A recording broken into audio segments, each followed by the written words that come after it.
안녕하세요. 김다니엘입니다.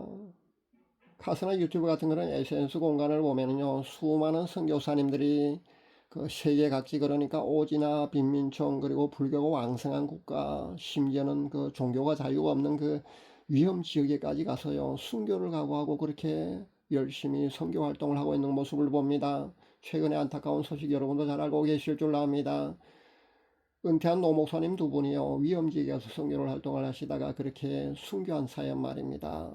그렇게 순교하시는 경우도 있고요. 그렇게 선교사님들의 눈물겨운 활약과 선교의 삶은요, 정말 우리가 상상하는 그 상상 이상으로 정말 만만치가 않다는 겁니다. 생명의 위협 속에서 그렇게 순교의 각오로 일하시는 그런 선교사님들 계실 거고요. 또 빈민촌에서는 또 극심한 가난과 싸우고 있는 현지인들, 그런 고달픈 그런 삶을 살고 있는 현지인들과 동고동락을 하면서요, 그렇게 하나님의 사랑을 몸소 실천하시는 그런 선교사님들도 계십니다. 근데 유튜브 공간을 보면요, 그 중에는 능력 있는 선교사님들도 가끔 있는 것을 제가 찾아볼 수가 있습니다. 그런 능력 있는 선교사님들은요, 차가 필요하다는 동영상 한 개만 올리자마자요, 그 다음날 바로 수천만 원이 모금되는 것을 보았습니다. 그래서 필요한 차, 아주 멋진 그 외제차 한 대를 구입하는 것을 보았습니다. 그런데 이런 경우는 사실 드뭅니다. 거의 극소수라고 보시면 됩니다. 그러니까 대부분의 선교사님들은요, 소위 세상적인 그런 기준을 볼 때요, 능력이 없는 그런 선교사님들이 대부분이란 겁니다.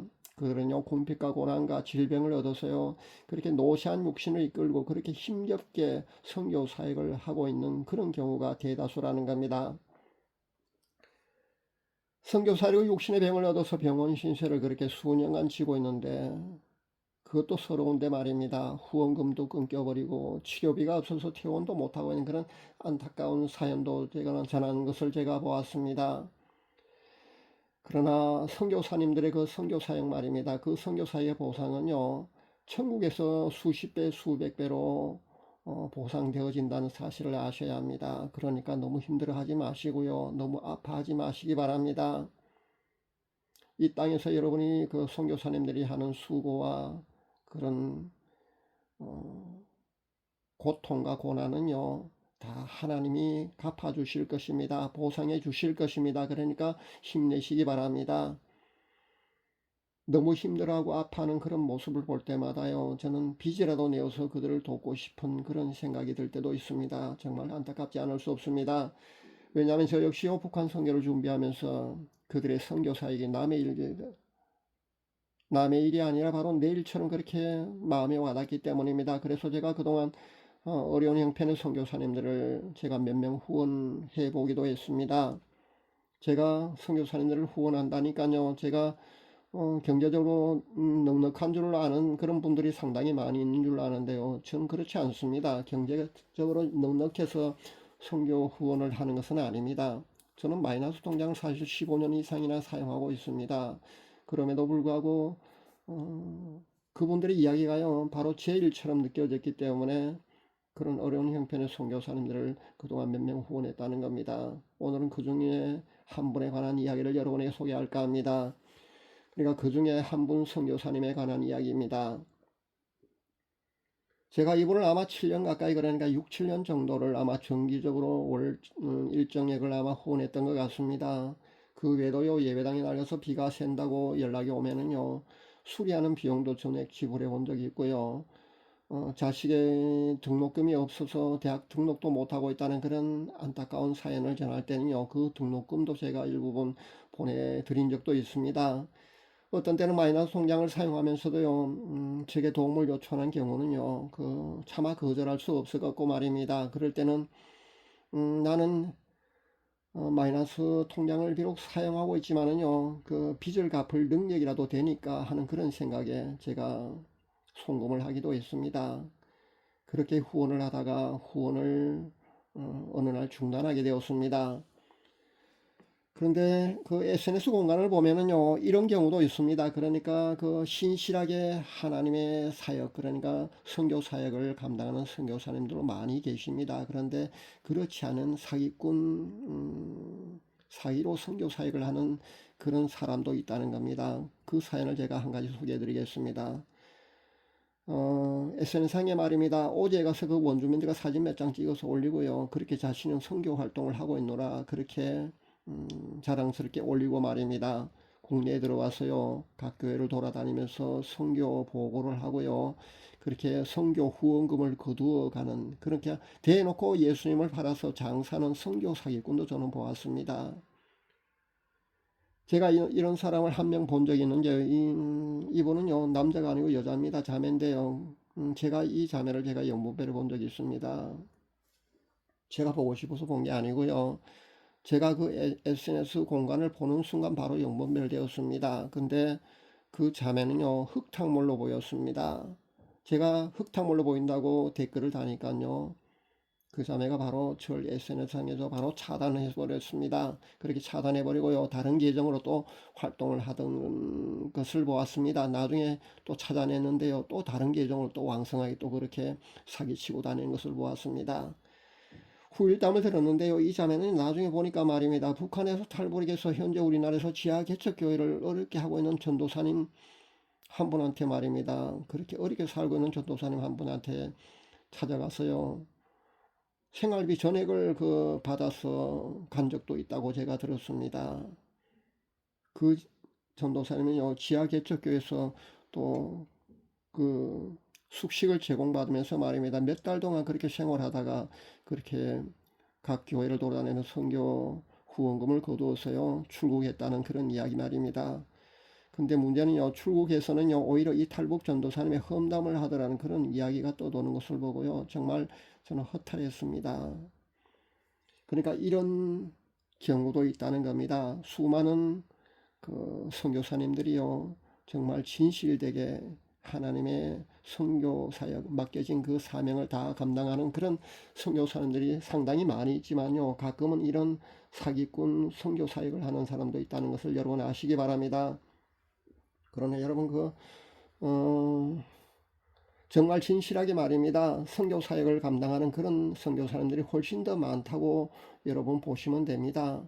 이런 사기 선교를 하는 경우는요, 극소수라고 보시면 됩니다. 그러니까 여러분 너무 염려하지는 마시기 바랍니다. 혹시 그런 줄도 모르고 선교험을 내가 그동안 했는데 혹시 여러분이 하는 선교헌금이 잘못된 것은 아닌가 그렇게 염려하시는 분이 있을 줄 아는데요. 염려하지 마시기 바랍니다. 여러분이 하시는 그 성경헌금은요 분명히 하늘에 쌓이고 있습니다.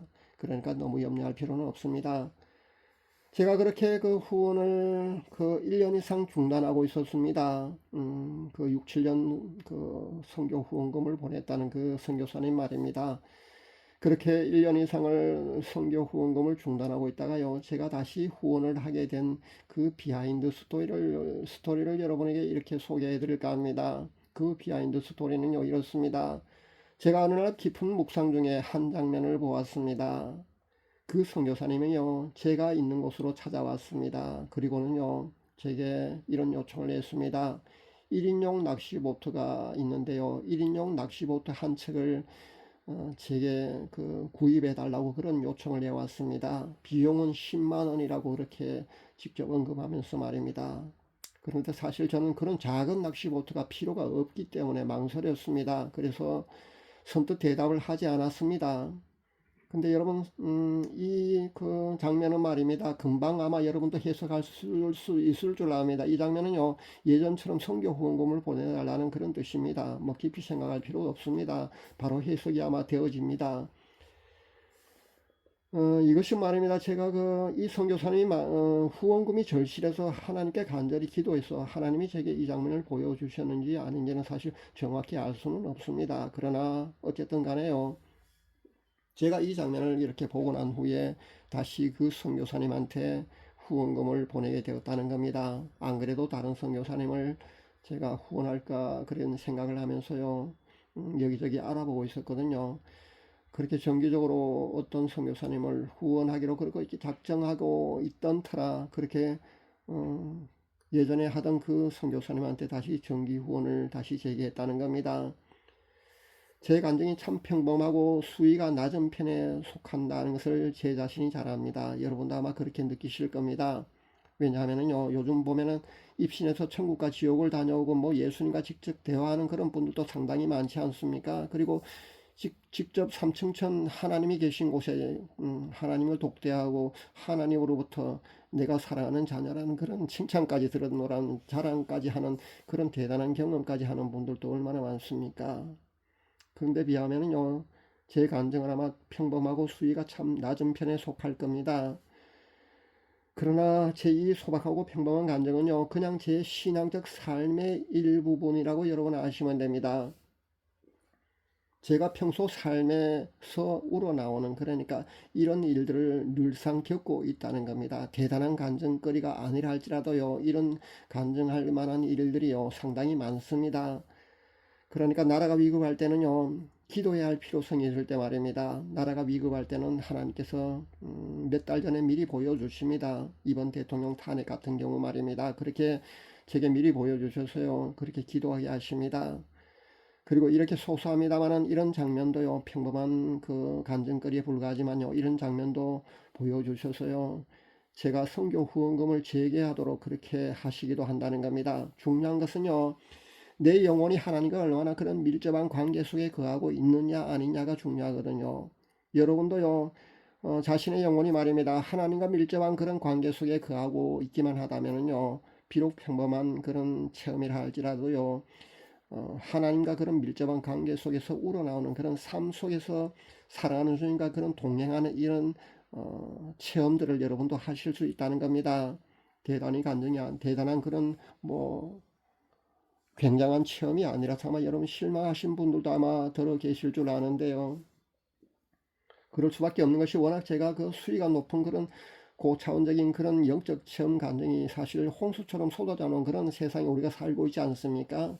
그러다 보니까 제가 드리는 이런 평범하고 소소한 이런 간증거리는요, 사실 간증거리 아마 속하지도 않을 줄 압니다. 그런 여러분 그것을 아시기 바랍니다. 여러분이 말입니다, 삼층천을 체험하고 예수님을 항상 독대하고 아니면은 하루가 건너서 A4 용지 한 페이지 이상의 어떤 계시를 받고 이런 대단한 간증들만 자꾸 찾아다니면서 그것을 보다 보면은요, 여러분의 영적 만족의 수위가요, 웬만해서는 채워지지 않는다는 겁니다. 그런 영적 중독이 되어지고 난다면은요, 그런 간증들만 자꾸 보다 보면은요, 시시한 이런 제 같은 이런 간증들은요, 간증거리에도 속하지 않는다고 그렇게 생각해 버릴 수 있다는 겁니다. 그러니까 웬만한 영적 체험은요, 시시해 보이는 그런 경우가 생깁니다. 이런 현상이 만약에 여러분에게 생긴다면요, 여러분의 그 영적 상태는요, 아주 심각한 상태라는 것을 여러분 아셔야 합니다. 그리고 그런 현상이 혹시라도 여러분에게 생기거든요, 그것을 경계할 수 있기를 바랍니다. 그것은 바람직한 신앙의 자세가 절대 아닙니다.